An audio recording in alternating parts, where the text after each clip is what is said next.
അപ്പൊ ഈ സൂറത്ത് ഓതുമ്പോൾ എല്ലാ തെറും ഉദ്ദേശിക്കണം. ഖുൽ അഊദു ബിറബ്ബിൽ ഫലഖ് മിൻ ശർരി മാ ഖലഖ. അള്ളാഹു സൃഷ്ടിച്ച എല്ലാ വസ്തുക്കളുടെയും ശർറിനെ തൊട്ട് ഞാൻ കാക്കുന്നു.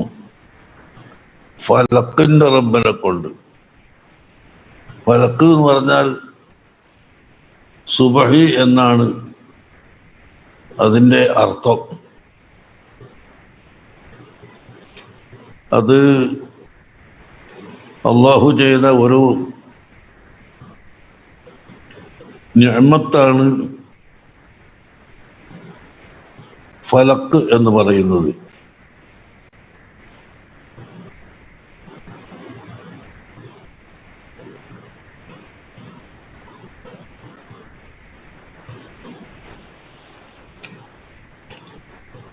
അള്ളാഹു ചെയ്ത നിഅമത്ത്.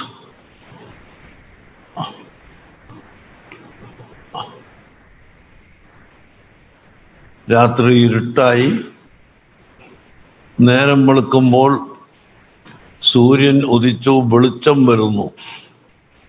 അങ്ങനെ വെളിച്ചം വന്നിട്ടില്ലെങ്കിൽ ഇവിടെ ജനങ്ങൾക്ക് ജോലി ചെയ്യാനോ കച്ചവടങ്ങൾ നടത്താനോ യാത്ര ചെയ്യാനോ എല്ലാം പ്രയാസം തന്നെയാണ്.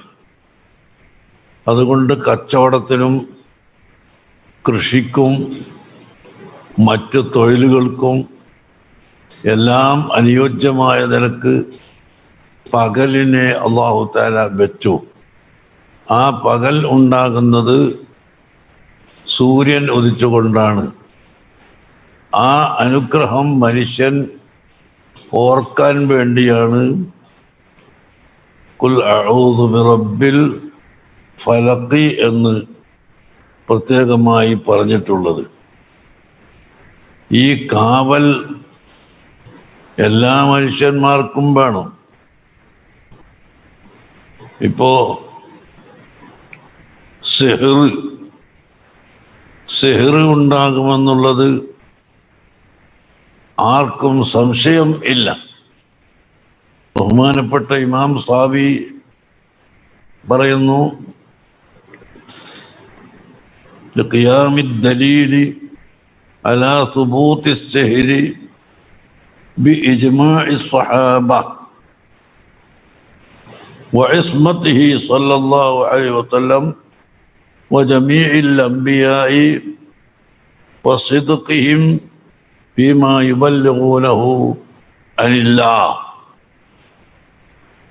ഇജ്മാഉ സ്വഹാബത്ത്, സ്വഹാബത്തിന്റെ ഇജ്മാഅ്, ശേഷമുള്ളവരുടെയും ഇജ്മാഅ്, ഏകകണ്ഠമായ അഭിപ്രായമാണ് സിഹ്ർ ഉണ്ടാകും എന്നത്. അത് മൂസാ നബി അലൈഹിസ്സലാം സാഹിര്യങ്ങളോട് സമരം ചെയ്തുകൊണ്ടാണല്ലോ വിജയിച്ചത്. ഓരോ കാലഘട്ടത്തിലും ഏതാണ് പ്രചാരമുള്ളത്, ആ പ്രചാരമുള്ളതിനെ നേരിടാൻ അതുപോലുള്ള മുഅ്ജിസത്ത് കൊടുത്തുകൊണ്ടാണ് അല്ലാഹു തആല അമ്പിയാക്കളെ അയച്ചിട്ടുള്ളത്.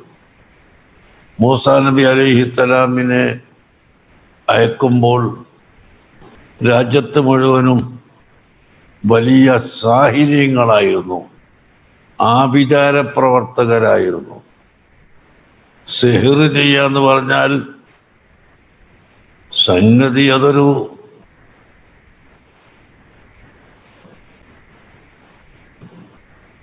മായാവലയാണ്. ഒരാളൊരു ഭാഗത്തു നിന്ന് മഞ്ഞളും മറ്റൊരാളുടെ ഭാഗത്തുനിന്നും ചുണ്ണാമ്പ് നൂറും കൊണ്ടുവന്ന് അത് രണ്ടും കൂടി കൂട്ടിക്കലർത്തു. മഞ്ഞ നിറവുമില്ല, വെള്ള നിറവുമില്ല, ചുവന്ന നിറമായി, രക്തത്തിൻ്റെ നിറമായി മാറുന്നു. അതുകൊണ്ട് ഇത് മനുഷ്യന്റെ സൃഷ്ടിയൊന്നുമല്ല, അള്ളാഹുവിൻ്റെ സൃഷ്ടി തന്നെയാണ്. അതുപോലെ സിഹ്ർ എന്ന് പറയുന്നത് പല സാധനങ്ങൾ കൂട്ടി ആ സാധനങ്ങളിലേക്ക് ശൈത്താനെ ജപിച്ച് വരുത്തുകയും ആ ശൈത്താൻ്റെ പ്രവർത്തനം അതിൽ ഉണ്ടാവുകയും ചെയ്തിട്ടാണ് സിഹ്ർ. അത് നബി സല്ലല്ലാഹു അലൈഹി വസല്ലമ തങ്ങൾക്ക് വരെ സിഹ്ർ ചെയ്തു. പക്ഷേ അമ്പിയാക്കൾ എല്ലാവരും, നബി സല്ലല്ലാഹു അലൈഹി വസല്ലം തങ്ങൾ മാത്രമല്ല, മുഴുവൻ അമ്പിയാക്കളും അവരുടെ ശരീഅത്ത് ഇവിടെ എത്തിച്ചു കൊടുക്കുന്ന വിഷയത്തിൽ, അള്ളാഹുവിൻ്റെ തൗഹീദ് പറയുന്ന വിഷയത്തിൽ, ദീനിൻ്റെ കാര്യം പറയുന്ന വിഷയത്തിൽ ഒരു സിഹ്റും ഫലിക്കുകയില്ല എന്ന് ഏകകണ്ഠമായ അഭിപ്രായമാണ്. പിന്നെ അമ്പിയാക്കൾക്കും സിഹ്റിൻ്റെ ചെറിയ ശാഖകൾ വരാം. ഉദാഹരണത്തിന് നബി സല്ലല്ലാഹു അലൈഹി വസല്ലമ തങ്ങൾക്ക് ലബീദ് ഇബ്നുൽ അസം എന്ന് പറയുന്ന ഒരു വലിയ ശൈത്താൻ എന്ന് പറഞ്ഞാൽ മനുഷ്യ ശൈത്താൻ, ആ മനുഷ്യ ശൈത്താൻ ഒരു സിഹ്ർ ചെയ്തു. ആ സിഹ്ർ ചെയ്തപ്പോൾ എന്താ ഉണ്ടായത്? വല്ലാത്ത ക്ഷീണവും മടിയും. ഒരു കാര്യം ചെയ്യാൻ വിചാരിച്ചാൽ എന്ന് പറഞ്ഞിട്ട് ഇങ്ങനെ ആലോചിച്ച് കളിക്കും. യുരീദ് യഫ്അലു വലാ യഫ്അലു. ഒരു കാര്യം ചെയ്യാൻ ഉദ്ദേശിക്കും, പക്ഷെ അത് ചെയ്യൂല. യുരീദ് യഖൂമു വലാ യഖൂമു. നിൽക്കണമെന്ന് ഉദ്ദേശിക്കും, പിന്നെ കുറച്ചുകൂടി കഴിയട്ടെ എന്ന് വെച്ചിട്ട് അവിടെ ഇരിക്കും, നിൽക്കൂല. അങ്ങനെ ഒരു ഒരു ഒരു ഒരു മടി, ഒരു തളർച്ച, ഒരു ക്ഷീണം. ഇത് നബി സല്ലല്ലാഹു അലൈഹി വസല്ലം തങ്ങൾക്ക് വരെ ഉണ്ടായി. പക്ഷേ നബി തങ്ങളുടെ അടുക്കൽ ഇബ്ലീസിൻ്റെ വിളവൊന്നും നടക്കൂല. അതുകൊണ്ട് നബി തങ്ങൾ ഉറങ്ങിയപ്പോൾ രണ്ട് ഭാഗത്തും മലക്കുകൾ വന്നിരുന്നു. തലൻ്റെ ഭാഗത്തും മലക്ക്, കാലിൻ്റെ ഭാഗത്തും മലക്ക്. എന്നിട്ട് ഒരു മലക്ക് മറ്റേ മലക്കനോട് ചോദിക്കുന്നു, എന്താണ് മുഹമ്മദ് നബി തങ്ങൾക്ക് പറ്റിയത് എന്ന്. അപ്പോൾ മറ്റേ മലക്ക് പറയുന്നു, സിഹ്ർ ചെയ്തിട്ടുണ്ട്. അപ്പം ചോദിക്കുന്നു, ആരാണ് സിഹ്ർ ചെയ്തത്? പറഞ്ഞു കൊടുക്കുന്നു, ലബീദ് ഇബ്നുൽ അസം. എവിടെയാണ് ചെയ്തിട്ടുള്ളത്? ഇന്നാലിന്ന കിണറ്റിൽ. സുബ്ഹാനല്ലാഹ്. അല്ലാഹുവിൻ്റെ റസൂലിന് മലക്കുകൾ വന്നിട്ട് അങ്ങ് പറഞ്ഞു കൊടുക്കുക, ഇന്ന കിണറ്റിലാണ്, ആ കിണറ്റിൽ സിഹ്റുകളെല്ലാം ചെയ്തു വെച്ചിട്ടുണ്ട്, അതുകൊണ്ട് ഉടനെ പോയി അത് നീക്കണം. ഉടനെ അല്ലാഹുവിൻ്റെ റസൂല് പുറപ്പെട്ടു, സഹാബത്തിനെയും കൂട്ടിയിട്ട് പുറപ്പെട്ടു. ചെന്ന് നോക്കുമ്പോൾ കിണറിലുള്ള വെള്ളം ഒന്നായി ചുവന്നു പോയിരിക്കുന്നു. സാധാരണ കിണറ്റിലെ വെള്ളത്തിന് നിറല്ലേ, ഇത് ഈ സിഹ്ർ ചെയ്ത കിണറിലെ വെള്ളം ചുവന്നു പോയി, ചോര പോലെയൊക്കെ. ഏതായാലും ലബീദ് ഇബ്നുൽ അസം എന്ന് പറയുന്ന അവനെ കണ്ടുമുട്ടുന്നു, അവനെ പിടികൂടുന്നു. എന്നാൽ അല്ലാഹു റസൂൽ പറഞ്ഞ്, ആ ഭയം പോട്ടെ, നമ്മളിനി ഓൻ്റെ പേര് പറഞ്ഞ് ഓനെ ഇവിടെ പിടിച്ചിട്ട് കൊണ്ടുപോയി വെളുത്തത്തിട്ട് ജനങ്ങളുടെ ഇടയിൽ അവൻ്റെ പേര് പറഞ്ഞ് ഓനെ 4 അടി അടിച്ച്, അങ്ങനെ ഒരു ബഹളമൊന്നും നമ്മളുണ്ടാക്കണ്ട, നമുക്ക് നമ്മളെ രോഗം മാറി കിട്ടിയാൽ മതിയല്ലോ, അതുകൊണ്ട് അവൻ പോണോയ്ക്ക് പോട്ടെ എന്ന് പറഞ്ഞിട്ട് അവനെ വിട്ട്.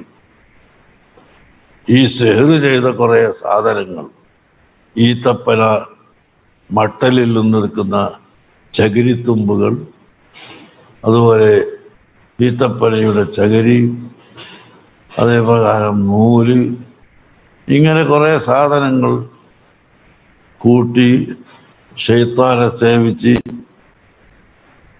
വെച്ചിട്ടുള്ളതാണ്. ആ സാധനങ്ങളെല്ലാം എടുത്ത് എറിഞ്ഞു കളഞ്ഞു. അപ്പം അതോടുകൂടി സിഹ്റിൻ്റെ ഫലം അവിടെ അവസാനിച്ചു. അപ്പം സിഹ്ർ ചെയ്യാൻ സാധിച്ചെങ്കിലും ആ സിഹ്ർ ഫലപ്രദമാക്കി, അതുകൊണ്ട് നബി തങ്ങളുടെ ദഅവത്ത് തടസ്സപ്പെടുത്തണമെന്നായിരുന്നു മുശ്രിക്കുകൾ ഉദ്ദേശിച്ചത്. ആ കാര്യം നടന്നില്ല, അത് നടക്കുകയും ഇല്ല. അമ്പിയാക്കൾ മനുഷ്യരാണ് എന്ന നിലക്ക് അവർക്ക് പനി വരും, തലവേദന വരും, ക്ഷീണം വരും, ഒക്കെ സാധാരണയല്ലേ. അത് അമ്പിയാക്കൾക്കുണ്ടാവാം. അമ്പിയാക്കളെ സംബന്ധിച്ച് നമ്മൾ അങ്ങനെയാണ് വിശ്വസിക്കുന്നത്. അമ്പിയാക്കളിൽ നിന്ന് കുഫ്രിയത്ത് ഉണ്ടാവുകയില്ല, അമ്പിയാക്കളിൽ നിന്ന് ബിദ്അത്ത് ഉണ്ടാവുകയില്ല, അമ്പിയാക്കൾക്ക് സെഹർ പറ്റിയിട്ട് ബുദ്ധി മറഞ്ഞു പോവുകയില്ല, അമ്പിയാക്കൾക്ക് സെഹർ കൊണ്ട് അവരെ ഇബാദത്ത് മുടങ്ങിപ്പോവുകയില്ല, ശൈത്താൻ വന്ന് കയറിയിട്ട് ബുദ്ധിയില്ലാതെ ആവുകയില്ല. അങ്ങനത്തെ വലിയ സെഹറുകളൊന്നും പറ്റൂല. പിന്നെന്താണ് ചെറിയ സെഹർ, അവരെ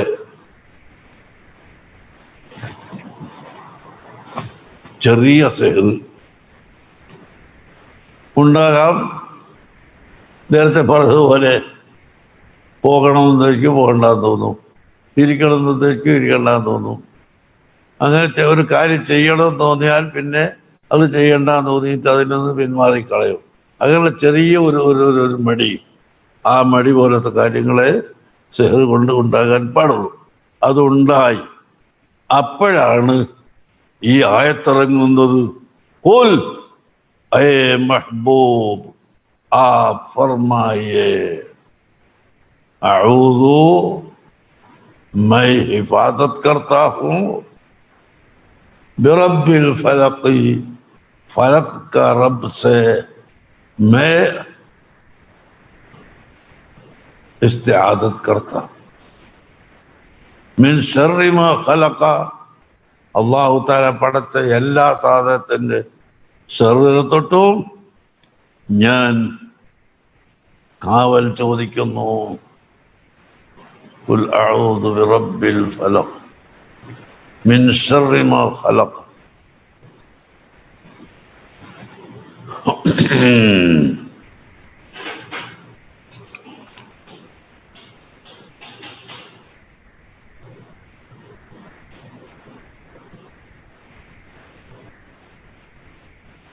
മിൻ ശർരി നഫ്ഫാത്താത്തി, എല്ലാ സെഹ്റ് ചെയ്യുന്നവരുടെ ഷർറിനെ തൊട്ടും.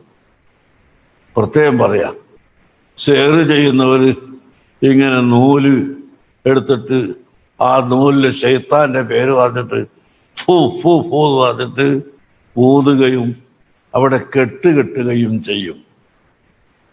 അങ്ങനെ ശൈത്താന്മാർ, അതുകൊണ്ട് അള്ളാഹ് പറഞ്ഞ് കെട്ടുകെട്ടിയാലേ ചെറുക്കൊന്നാവൂല, അത് വേറെ വിഷയം.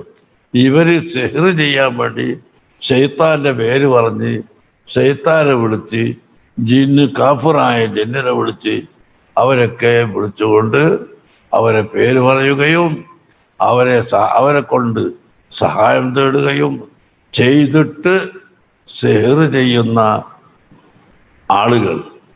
അതാണ് ഈ പറയുന്നത് ശർരി മാ ഖലഖ എന്ന് പറഞ്ഞ് മൊത്തത്തിൽ പറഞ്ഞതിന് ശേഷം ومن شر النفاثات السواحل تنفث في العقد الذي تعقدها في الخيط تنفخ فيها بشيء تقوله من غير ريق.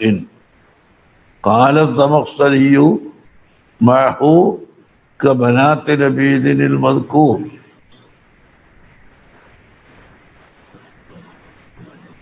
الله.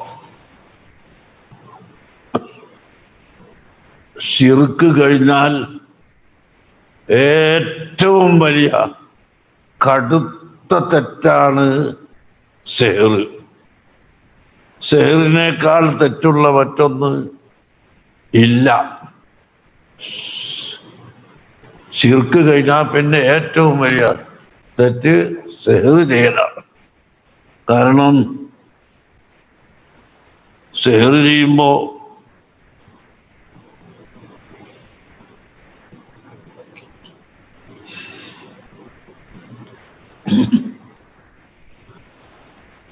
മുഅ്മിനായ മനുഷ്യന്റെ അഖ്ല് കേടുവരുത്തലുണ്ട്, മൂമിന് എന്നല്ല, അല്ലാത്തവർക്കും സിഹർ ചെയ്യാൻ പാടില്ല. ഒരു ഹിന്ദുവിന് സിഹർ ചെയ്യാൻ പാടുണ്ടോ? ഇല്ല. ഒരു യഹൂദിക്ക് സിഹർ ചെയ്യാൻ പാടുണ്ടോ? പാടില്ല. നസ്രാനിക്ക് സിഹർ ചെയ്യാൻ പാടുണ്ടോ? ഇല്ല. നായർക്കും തീയർക്കും സിഹർ ചെയ്യാൻ പാടുണ്ടോ? ഇല്ല. ഹരിജനങ്ങൾക്ക് സിഹർ ചെയ്യാൻ പാടില്ല. അങ്ങനെ ചുരുക്കി പറഞ്ഞാൽ ഒരൊറ്റ മനുഷ്യനും എതിരായി സിഹർ ചെയ്യാൻ പാടില്ല. അതാണ് ഇസ്ലാം.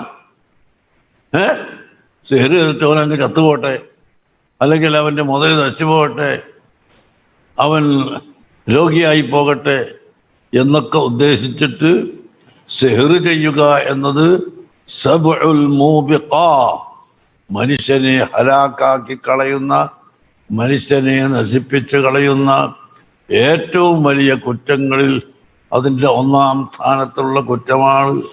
കാരണം അള്ളാഹുവിൻ്റെ ഖളാഇൽ വിശ്വസിക്കാത്തത് തന്നെ. ഒരുത്തനെ മുതലാളിയാക്കിയാൽ അത് അള്ളാഹുവാണ് അവനെ മുതലാളിയാക്കിയത് എന്ന് വെച്ചിട്ട് നീ ക്ഷമിക്കുകയും സന്തോഷിക്കുകയും വേണം. ഒരാളെ അള്ളാഹു തആല നല്ല ആരോഗ്യമുള്ള ആളാക്കി തീർത്താൽ അൽഹംദുലില്ലാഹ്, അള്ളാഹു തആല അദ്ദേഹത്തിന് കൊടുത്തത് അള്ളാഹുവിൻ്റെ ഖുദ്റത്ത് കൊണ്ട്, അവൻ്റെ ഇറാദത്ത് കൊണ്ട് കൊടുത്തതാണ് എന്ന് സന്തോഷിക്കുകയും, എന്നിട്ട് നമുക്ക് അള്ളാഹു തആല തരാൻ വേണ്ടി അവർക്ക് അള്ളാഹിനോട് ചോദിക്കുക. എന്നല്ലാണ്ട് അവൻ്റെ ആരോഗ്യം നഷ്ടപ്പെട്ടു പോട്ടെ, അവൻ്റെ ഭംഗി നഷ്ടപ്പെട്ടു പോട്ടെ, അല്ലെങ്കിൽ അവൻ്റെ പേരും പ്രശസ്തിയും നഷ്ടപ്പെട്ടു പോകണം, കച്ചവടം നശിച്ചു പോകണം, ഇന്നിങ്ങനെ ഏത് വിധത്തിൽ ഉദ്ദേശിച്ചാലും സിഹർ എന്നത് കടുത്ത തെറ്റാണ്, വലിയ വൻകുറ്റമാണ്. അത് കാഫിറായി പോകുമെന്ന് വരെ ചില ഉലമാക്കൾ പറഞ്ഞിട്ടുണ്ട്. സിഹർ ചെയ്താൽ ഇസ്ലാം മതത്തിൽ നിന്ന് തന്നെ പുറത്തായി കാഫിറായി പോകും എന്ന് പല ഉലമാക്കളും അഭിപ്രായപ്പെട്ടിട്ടുണ്ട്. എന്നാലും മുഅ്തമദ് പ്രകാരം അവൻ കാഫിർ ആവൂല. പക്ഷേ കുഫ്രിയത്തിനോട് അടുത്ത തെറ്റാണ്. സുബ്ഹാനല്ലാഹ്. അല്ലാഹു തആല നമ്മളെയും എല്ലാ ജനങ്ങളെയും കാത്തു രക്ഷിക്കട്ടെ. ആമീൻ. ഇന്ന് ഭയങ്കരാണ് സിഹർ. എല്ലാ സ്ഥലത്തും സിഹർ സിഹർ സിഹർ സിഹർ.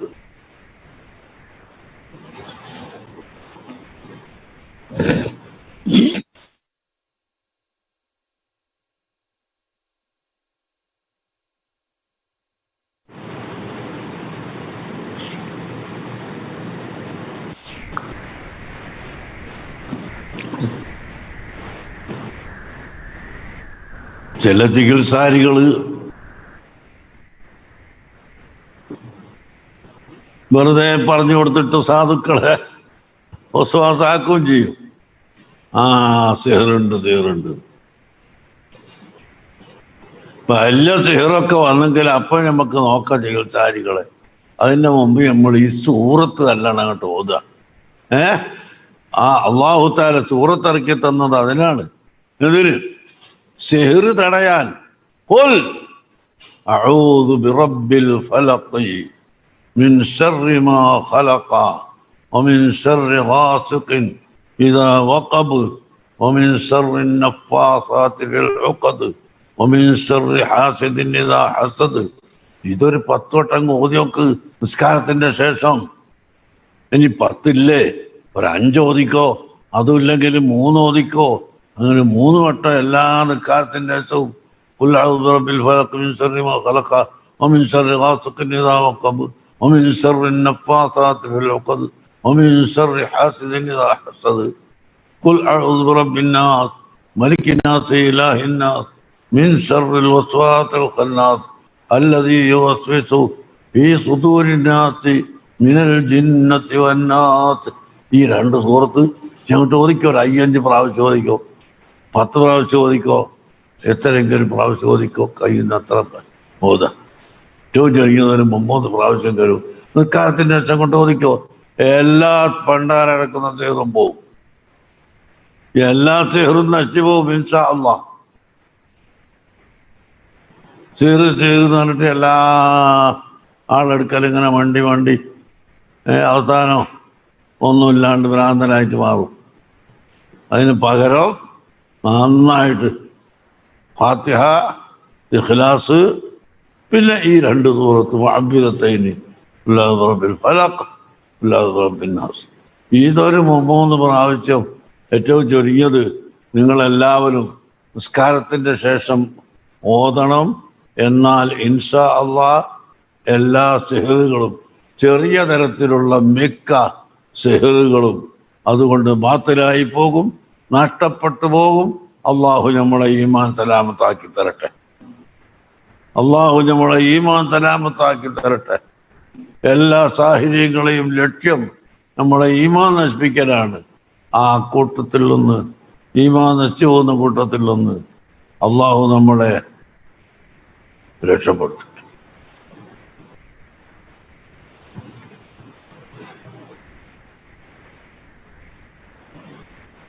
മനസ്സിലായില്ല എല്ലാവർക്കും പറഞ്ഞത്?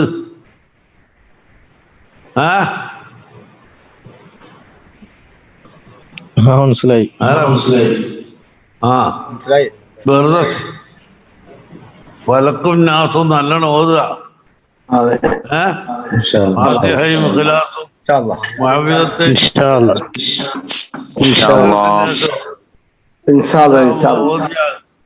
എല്ലാ സിഹറും നഷ്ടപ്പെട്ടു പോവും, എല്ലാം പൊളിഞ്ഞു പോവും. അതിന്റെ പുറമെ ആയത്തുകളൊക്കെ വേറെയുണ്ട്.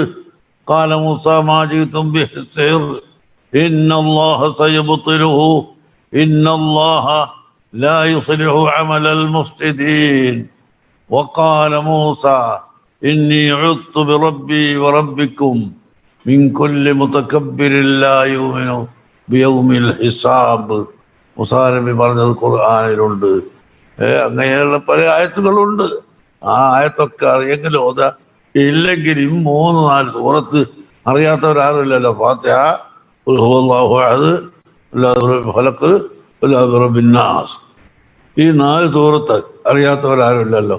ഈ 4 ഒരു 3 വട്ടം ഓതാന് ആസ്പത്രിയിൽ പോയി ഇങ്ങനെ കുത്തിരിക്കുന്ന ആ സമയമൊന്നും വേണ്ട ഇത് ഓതാൻ. എന്നാലും ഇതൊന്നും പറഞ്ഞാൽ മനുഷ്യന്മാർ ചെയ്യൂല. ആസ്പത്രിയിൽ പോയി ഇങ്ങനെ അതോടെ കുത്തിരിക്കുന്നതിന് ഒരു മടിയുമില്ല. അതുപോലെ കണ്ട ചികിത്സാരികൾക്ക് കൊണ്ടുപോയിട്ട് പൈസ കൊടുക്കുക, അതിന് മടിയില്ല. ഈ ഖുർആൻ തന്നോട്ട് ഓതണമെന്ന് പറഞ്ഞാൽ അപ്പം മടി, അത് ഒഴിവാക്കി ഖുർആൻ മരിച്ചാലും മുഅ്മിനീങ്ങളുടെ അടുക്കലല്ലാതെ കുഫർ കൊണ്ട് ചികിത്സിക്കുന്ന ആളുടെ അടുക്കൽ പോകാൻ പാടില്ല. എന്ത് കഴിച്ചാലും ഒന്ന് പോയി നോക്ക്. അത് മറ്റേ ജാതിയാണ്, ആ ജാതിയിൽപ്പെട്ട ശൈത്താനാണ്, ആ ശൈത്താനെ പിടിക്കാൻ 5 ജാതി തന്നെ വേണമെന്നൊക്കെ പറഞ്ഞിരും. അടിക്കാൻ കഴിയെങ്കിൽ അടിക്കാൻ വേണ്ടത് പറയുമ്പോൾ. പക്ഷെ തൽക്കാലം ഇപ്പോഴത്തെ കാലത്ത് അടിക്കണ്ട. ഇപ്പോഴത്തെ കാലത്ത് അടിക്കണ്ട, അടിച്ചാൽ കുഴപ്പമാവും. അതുകൊണ്ട് അങ്ങനത്തെ ആളെത്ത് പോകാതിരിക്കാം.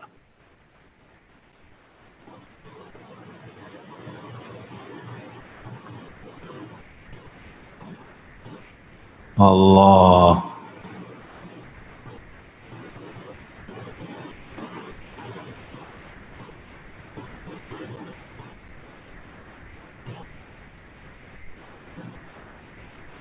മൻ അതൽ കാഹിന ഫഖദ് കഫർ.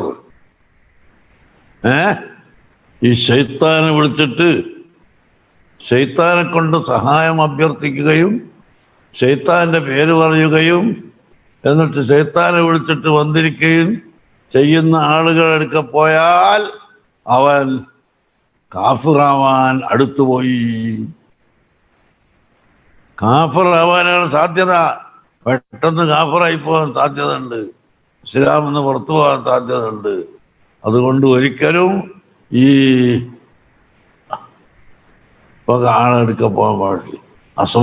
അള്ളാഹുവിൻ്റെ അസ്മാവ് കൊണ്ട് ചികിത്സ ചെയ്യാം, അള്ളാഹുവിൻ്റെ അസ്മാവ് കൊണ്ട് ചികിത്സ ചെയ്യാം, അസ്മാവുൽ ഹുസ്നെ കൊണ്ട് ചികിത്സ ചെയ്യാം, മറ്റ് അസ്മാവുകളെ കൊണ്ട് ചികിത്സ ചെയ്യാം. അത് അറിയുന്ന ആളുകളെ കൊണ്ട് ചെയ്യിപ്പിക്കും. ആര് ചെയ്താലും ശരി ശൈത്താന്റെ പേര് വിളിക്കരുത്. ജിന്നിന്റെ പേര്, ഗൈർ മുസ്ലിമായ ജിന്നിന്റെ പേര് വിളിക്കാൻ പാടില്ല.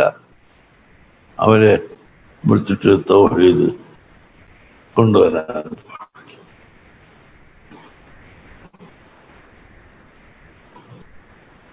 അൽഹംദുലില്ലാഹ്. ഖുൽ അഊദു ബിറബ്ബിൽ ഫലഖ് മിൻ ശർരി മാ ഖലഖ. അല്ലാഹു പടച്ച എല്ലാ വസ്തുവിന്റെയും ശർറിനെ തൊട്ട്. വമിൻ ശർരി ഗാസിഖിൻ ഇദാ ഖബ. രാത്രിയിൽ ഉണ്ടാകുന്ന എല്ലാ പിശാചിന്റെ ശർറിനെ തൊട്ടും എല്ലാ അപകടങ്ങളെ തൊട്ടും. വമിൻ ശർരി നഫ്ഫാസാത്തി ഫിൽ ഉഖദി. സിഹ്ർ ചെയ്തിട്ട് കെട്ടുകെട്ടി ഊതുന്ന ആളുകളെ ശർറിനെ തൊട്ടും.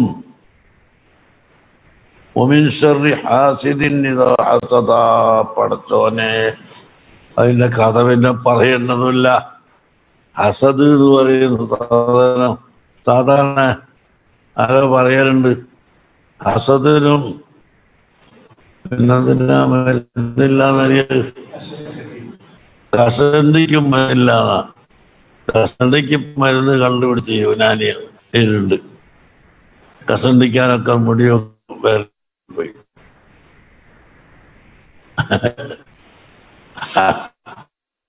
ഹസദിന് വേണം. ഒരൊറ്റ ആള് ഹസദ് വെക്കാൻ പാടില്ല. ഹസദ് വെക്കാന്ന് പറഞ്ഞാൽ അള്ളാന്റെ ഖളാഇ വിശ്വാസമല്ല എന്നല്ല അതിന്റെ അർത്ഥം, അല്ലേ? രണ്ടാള് ഗൾഫിൽ പോയി, അല്ലയിലേക്ക് പോയി, രണ്ടാള് ഒരേ ദിവസം പോയി. ഒരുത്തൻ ഇങ്ങനെ മെല്ലെ അതിലിങ്ങനെ നടന്ന് ജോലി കിട്ടോ അടുക്കുമ്പോ കുറെ ആള് കൂടിയിട്ടുണ്ട്. എന്താ?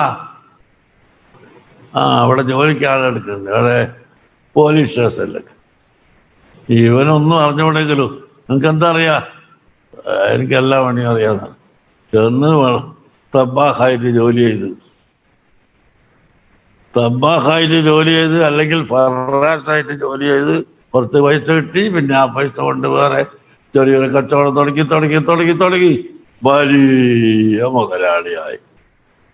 വേറൊരുത്തരുണ്ട്, നല്ല അഭ്യസ്ത വിദ്യരാണ്, എഞ്ചിനീയറാണ്, ഡോക്ടറാണ്, അഡ്വക്കറ്റാ. മൂപ്പനിങ്ങനെ ഇസ്തിരിയൊക്കെ ഇട്ടിട്ട് ഇങ്ങനെ എല്ലായിടത്തും പോയി നോക്കി. പണി എവിടെയും കിട്ടിയില്ല. അങ്ങനെ 2 കൊല്ലം 3 കൊല്ലം 4 കൊല്ലം തേർച്ച് നടന്നിട്ട് ഒന്നും കിട്ടാതെ പോയഞ്ഞു തിരിഞ്ഞ് വന്ന് ഇവര് പഴയ ഇതന്നെ. മറ്റവനോ ഒന്നും അറിഞ്ഞുകൂടാത്തവന് ജോലി ഉണ്ടായി. അതൊക്കെ അള്ളാഹുവിന്റെ ഖളാഅാണ് മക്കളെ. ഈ ദുന്യാവിൽ അങ്ങനെയൊക്കെ കൊടുക്കും. അതുകൊണ്ടൊന്നും അള്ളാഹു തആലാക്ക് പൊരുത്തപ്പെട്ടവനാണ് എന്നോ അല്ല എന്നോ അർത്ഥമില്ല. ദുന്യാവ് കൊടുത്താലും പൊരുത്തപ്പെട്ടവനാവാം, കൊടുത്തില്ലെങ്കിലും പൊരുത്തപ്പെട്ടവനാവാം. അതുകൊണ്ട് അങ്ങനെ ദുന്യാവ് കിട്ടുന്നത് കണ്ടിട്ട് ഇതൊക്കെ അള്ളാഹ്ക്ക് ഇഷ്ടപ്പെട്ട ആളായിട്ടാണെന്നൊന്നും കരുതണ്ട. അപ്പോ അതുകൊണ്ട് ഹസദ് വെക്കണ്ട. അവന്റെ നശിച്ചു പോകണം. അതാണ് ഹസദ്. അൽ ഹസദു യഅ്കുലുൽ ഹസനാത്ത് കമാ തഅ്കുലുൻ നാറുൽ ഹതബ്. തീ നല്ല തീയിലിട്ട വിറക് കത്തിപ്പോകുന്നത് പോലെ മനുഷ്യന്റെ ഹസനാത്തുകളെ മുഴുവനും ഹസദ് കെടുത്തിക്കളയും. ഹസദ് ഉണ്ടായാൽ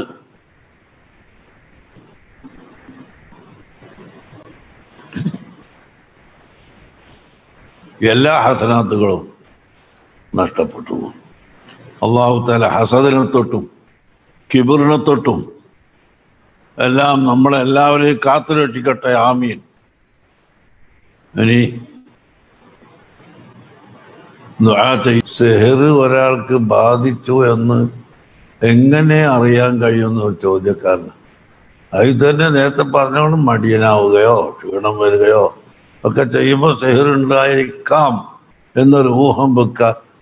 അങ്ങ് ഓതി കൊടുക്കുക. പുല്ലാതെ പറമ്പിൽ പലക്കുള്ളാതെ പറമ്പിനകത്ത് കുറേ പ്രാവശ്യം ഓതുക.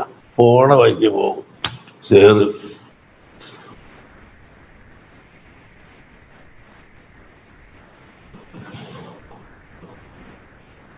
മുസ്ലിംകളിൽപ്പെട്ട ആളുകൾ കണക്ക് നോക്കി സിഹ്റ് ഉണ്ട് എന്ന് പറയുന്നു. അത് കേട്ട് അതിന് വേണ്ടി ചികിത്സ പറ്റുമോ ഇല്ലയോ? സിഹ്റുണ്ട് എന്ന് ഉറപ്പിച്ച് പറഞ്ഞ് കണക്ക് കൊണ്ട് പറയുകയാണെങ്കിൽ ചികിത്സ ചെയ്യാൻ പാടില്ല. പക്ഷെ ഇവിടുത്തെ ആത്മാകാരൊക്കെ അധികം സിഹ്റുണ്ട് എന്നാണ് തോന്നുന്നത്, നമ്മൾ ചെയ്തു നോക്കുക, അത് മാറിപ്പോട്ടെ എന്ന നിലക്കാണൊക്കെ ചെയ്യുന്നതെങ്കിൽ വിരോധമില്ല. റൂഹാനിയുടെ പ്രശ്നത്തിന് പരിഹാരം എന്താണ് ഉസ്താദേ?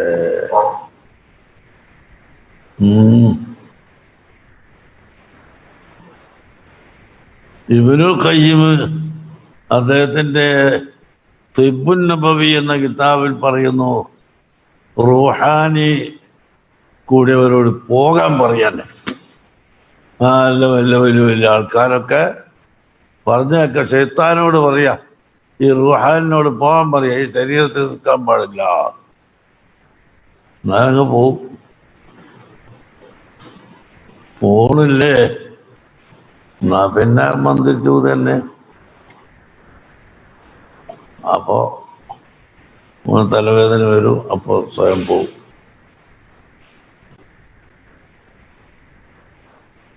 നാക്ക് പിരാക്കിൽ നിന്ന് രക്ഷ കിട്ടാൻ എന്താണ് ചെയ്യേണ്ടത്? നാക്കോ? നാവ് കൊണ്ട് പറയാ, തരക്കേടില്ല കേട്ടോ, തരക്കേടില്ല, ആ കുട്ടിൻ്റെ പ്രസംഗം നല്ല പ്രസംഗമാണ്, അല്ലെങ്കിൽ അങ്ങനെ എങ്ങനെയെന്ന് പറയാം. അതൊന്നും പറ്റൂല മക്കളെ. നിങ്ങൾ ഈ ഫാത്തിഹ ഇഖ്ലാസും ആവത്തേനും ദിവസം ഒതുക്കോളിന്ന്. എന്നാ പിരാക്കലുമില്ല, ഒന്നും ഉണ്ടാവില്ല ഇൻഷാ അല്ലാഹ്.